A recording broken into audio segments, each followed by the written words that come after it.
NALCO non executive employees union रो निर्वाचन और 22 दफा दाबी नहीं प्रचार प्रसार। NALCO non executive employees union रो 22 दफा दाबी नहीं निर्वाचन प्रचार प्रसार। साधारण संपादक रत्नाकर परिडा नेतृत्व में 22 दफा दाबी नहीं श्रमिक संगठन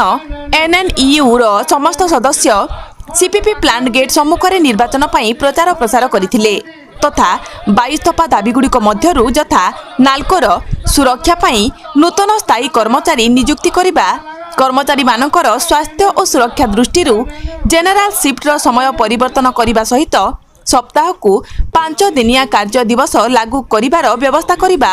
नाल्कोर नियुक्ति रे कर्मचारी मानकर पिला मानक पई संरक्षण एवं कोहल नीति प्रचलन करिबा, नाल्कोरे थिबा समस्त स्कूल रो अव्यवस्था दूर करिबा, क्वालिटी शिक्षा पॉलिसी रो बंदोबस्त सहित आनुषंगिक सुविधा सुजोगर व्यवस्था करिबा एहीपरि 22 दफा दाबी नहीं प्रचार प्रसार करिसंती। एही कार्यक्रम रे कार्यकारी संपादक प्रशांत कुमार बेहरा, सुरेश बेहरा समेत अन्य समस्त सदस्य उपस्थित थिले। आसंता 4 अक्टोबर 4 तारिख दिन आमर सीपीपी रो यूनियन इलेक्शन होजी। किछि संगठन आमर हाईकोर्ट जाई डेट आनले नाल्को सारा कोठी इलेक्शन हो ना। आज सीपीपी हाईकोर्ट ऑर्डर आनिकी गोटे संगठन इलेक्शन को जाउछि, जो जहा द्वारा आमर श्रमिक समाज वर्तमान असंतुष्ट अछंती। कारण जदि रेकग्नाइज इलेक्शन दरकार हुए ताले ऑल नाल्को हेइथिले बहुत भलो हिथांता। वर्तमान गोटे यूनिट रे इलेक्शन हबो, श्रमिक समाज भारी असंतुष्ट। मु तो आमे बाध्य स्वरूप इलेक्शन को गलु, कारण पीआरपी आमर गोटे बड़ फैक्टर अच्छी ता फाइनाल हैनी। फाइनाल है कि जाइथिले बहुत भल होता। तथापि आम प्रस्तुत अच्छु एवं कर्मचारी मान को अनुरोध करूँ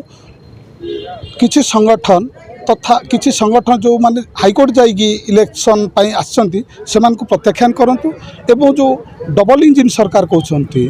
जे कि वर्तमान केंद्र रे अछंती और राज्य रे अछंती। केंद्र सरकार नीति प्रथमे सेमान केमिति संस्था को बिक्री करवा, बर्तमान या भितर किसी संस्था बिक्री हो गलानी। नाल्को को सेमाने सिक करने को धीरे धीरे चेष्टा जारी रखिंट। तो सेमान को भी प्रत्याख्यान करंतु, से संगठन से दल सहित जो माने संपृक्त अच्छा से संगठन को प्रत्याख्यान करंतु एवं जो संगठन अचानक गोटे इलेक्शन को माने आमंत्रण करजंती सेमान को प्रत्याख्यान करिकी आमर NALCO non executive employees union जे कि श्रमिक मानक सह गोटे साधारण मनीषर परिचय दे श्रमिक मानक सह एकाठी रही ताकू चक्कर चिन्ह भोट दे जययुक्त करने मु गणमाध्यम जरिया निवेदन जदि आम विजय हो बर्तमान प्लांट रो सुरक्षा केमती हम, प्लांट रो विभिन्न स्पेयर पार्ट्स तो आरंभ करी रास्ता कैंटीन आरंभ कर विभिन्न प्रकार समस्या अच्छी से समस्या को दूर करी कर्मचारी एवं प्लांट केमती सुरक्षित भाव रहिबो ताहा हमर प्रथम कर्तव्य हेबो। नाल्कोर मझिरे नाल्कोर प्राइवेटेशन विपद थिला, सेथिपई ऑल ट्रेड यूनियन मिसिकी मिलित भावे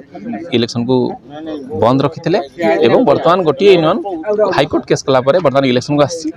आमर मत है वर्तमान लोकंर पूजा समय बोनस समय यही समय लोक पैसा पाइबा बेग्र ए समय इलेक्शन आवश्यकता नथला, किंतु जेहेतु युद्ध देखिए डाकरा देते तेणु आम बाध्य इलेक्शन को जाऊँ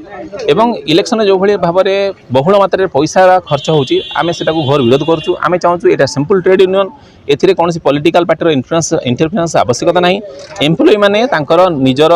सुविधा निज श्रमिक संगठन सिलेक्ट करेंगे और जी भल मंद बुझी पार, किंतु एठी वर्तमान सीनारी अलग है। बर्तमान बिजनेस कॉन्ट्रैक्टरी आर ऊपर ध्यान रही अलग ट्रेड यूनियन मानकर और नाल्को नॉन यूनियन केवल एम्प्लॉयर बेनिफिट चिंता करुच्ची। एम्प्लॉय मान वेलफेयर कौन कर पिला पढ़िया कौन कर रहीबार व्यवस्था कौन कर एंटरटेनमेंट कौन कर बाकिया पावना कौन रही ग्रेड कौन डिस्पेरिटी सब अच्छी जहाँ जहाँ वर्कशॉप जहाँ प्रॉब्लम अच्छी ध्यान देव और कंपानी रहित जमीक मेन्टेनान्स हो पारनी मैन पावर नहांती कंपानी धीरे धीरे रुग्ण होगा जाऊँगी तो ध्यान देव एवं मैनेजमेंट जो शोई रही है उठा प्रचंड भाव उद्यम कर कि मैनेजमेंट उठू नाल्को बंचू, नाल्को बंचिले पेरिफेरी बंचो, पेरिफेरी बंचिले ओडिशा हसिब। तेणु नाल्कोर कोणार्क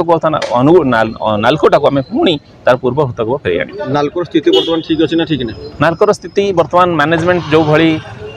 ବର୍ଷିକିଆ 2 ବର୍ଷିଆ ଆସୁଛନ୍ତି ହାୟର ପୋଷ୍ଟରେ ସେମାନେ କେବଳ ତାଙ୍କ ସମୟ ବିତେଇ ଦେଉଛନ୍ତି ଏବଂ ନାଲକୋ जोड़ा राइट डिसीजन नवा कथा से नहीं पारनी बर्तमान आम बाकी रहीगला आम कोयला ट्रांसपोर्ट होची रोड रे से बहुत प्रॉब्लम करुच्ची नालको तुरंत तार ट्रेन व्यवस्था करी कोयला प्लांट को आने कथा प्लांट जी दुरवस्था है मेन्टेनान्स केमी सुधर पार तापर ध्यान देवा कथा एवं पेरीफेरी अंचल लोक मान जहाँ जहाँ असुविधा है आड्रेस करें विजयी होती निर्वाचन ये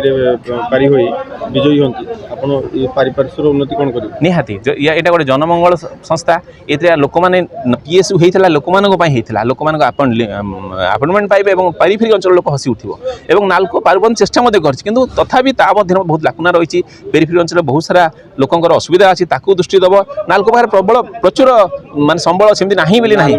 चारि पाखरे कौन प्रकार उन्नतिमूलक काम होना या बाबद आप कौन कहे जी हो पार कथा मो तुलन मो हिसाब से नालको से ना तार विभिन्न कारण थाईपे कि बहुत अधिका नालको कर कंपेरिजन टू अदर